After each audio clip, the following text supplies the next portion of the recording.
मन विषयों में जीवित रहना चाहता है, और जब हम भजन शुरू करते हैं तो उसको ही अच्छा नहीं लगता, क्योंकि उसे मरना पड़ेगा। मन ही मारी तनहारी के वृंदावन में गाज, मन मारिया तन बस में के ना हुआ भरम सब दूर, बाहर से कुछ दिखत ना ही अंदर चलके नूर। मन मरने पर ही तो भगवत रस का अनुभव होता है। तो अब वो कोई मरना सहज थोड़ी चाहता है, तो मन में घबराहट होती है, तो उस घबराहट को हम अज्ञान जनित माने, वो सही नहीं है, क्योंकि परमानंद आगे है। इसी घबराहट को चीर कर आगे बढ़ना होगा। अगर इस घबराहट पे लग गए तो परेशान कर देगा एकदम, कि धीरे धीरे भजन से हटाने लगेगा। आप जितना भजन की तरफ जाओगे उतने तरफ आपको जलन महसूस हो सकती है, घबराहट महसूस हो सकती है, अधिक से अधिक विषय चिंतन आपको दिखाई देने लग सकता है कि पहले तो ऐसा नहीं होता था, अब अधिक हो रहा है। ये सब वो सफाई कर रहा है, जो अंदर की गंदगी है ना, वो सब सफाई कर रहा है भजन। चुपचाप लंबे समय तक बिना कुछ कहे, किसी से सलाह नहीं लेनी। इसमें किसी सलाह लोगे या तो वो पहुंचा हुआ हो, नहीं तो आपको गिरा देगा। जैसे आप भजन कर रहे हो, आपको घबराहट है, तुरंत आप टीवी चला लीजिए, कोई नाटक देख लीजिए, खत्म घबराहट, देख लेना घबराहट खत्म। क्यों? क्योंकि जी गया, वो विषय देख लिया, जी गए। उसके पास ही तो द्वारा ले लेंगे भाई, घ्राणेन्द्रिय, नेत्रेंद्रिय, श्रवणेन्द्रिय, त्वगेन्द्रिय, रसेन्द्रिय, मन इन पांच मना खष्टानेन्द्रियाणि प्रकृति स्थान कर सके। उसे प्रकृति से मिल गया जीवन। अब फिर आप 4 घंटा लड़ो, भजन करो, फिर जहां वो दबा अंदर, तो फिर घबराहट पैदा करेगा।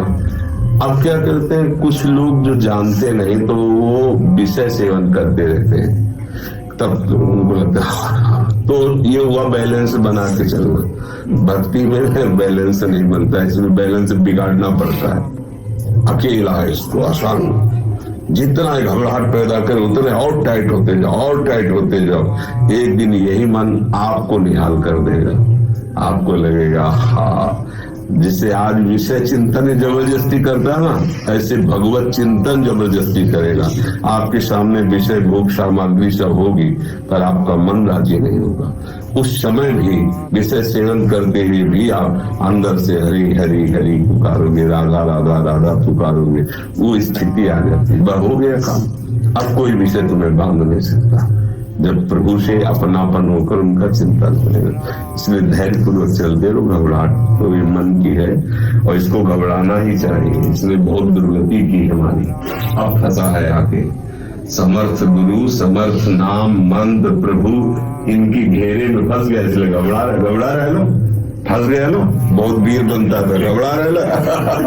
समझ लो, अभी तक ये हमारी दुर्गति करता रहा। विश्वास कर लिया जाए कि अब हमारी दुर्गति नहीं हो सकती, क्योंकि बड़ों के बीच में फंस गया है, तभी घबराता है। पर इसको भोजन मत देना, इसका भोजन है यही विषय आहार। जितना विषय सेवन करोगे, देखो ना संसार में शराब पी लिए तो ऐसे लगते हैं कि बादशाह है वैसे। तो क्या हुआ, मन जो से मतवाला हो गया ना, उसको विषय मिल गया और घूम रहा, किसी के कुछ नहीं सुन रहा। तो आप भजन करते हो, थोड़ी भी गलती करने में आपको डर लगेगा, थोड़ा भी गलत खाने के लिए आपका मन राजी नहीं होगा। क्यों? अब वो दबाव में आ गया है। तो ये दब रहा है, दुश्मन दब रहा है, तो ऊपर से बटना हटाए ना। जैसे किसी कोई दुश्मन है, उसके गले पे चढ़ बैठे और आप समझिए ऊपर आ चुके हो आप, अभी तक वो आपके ऊपर रहा है।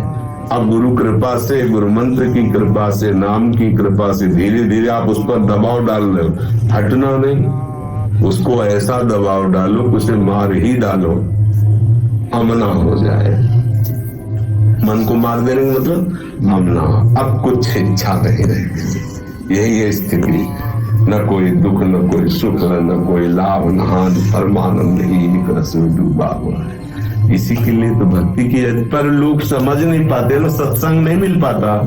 तो जहाँ थोड़ा सा, अच्छा कुछ लोग ऐसे थोड़ी सी गुदगुदी हुई से सभा में बता दिए, तो हमारे तो भजन करने में आंसू आते हैं और सपने में हमें ये होता है, मतलब वो सीधे सीधे ही कुछ नहीं हो पाता।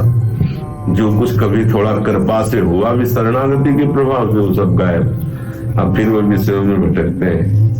बहुत तरह के से भजन को चाटने के लिए माया आक्रमण करती है। भजन करना कठिन, करके बचाना कठिन, बचा के पचाना कठिन। और भजन पच जाए तो सिद्ध हो गया। चावल जब ऐसे दब जाए तो समझ लो सिद्ध हो गया, नहीं सिद्ध माने पक गया।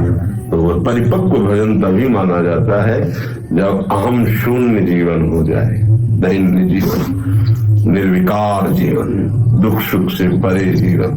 और ये हो जाता है क्योंकि यही हमारा स्वरूप है। हम जानते नहीं, देह भाव में आ सकते, इसलिए हमारी दुर्गति।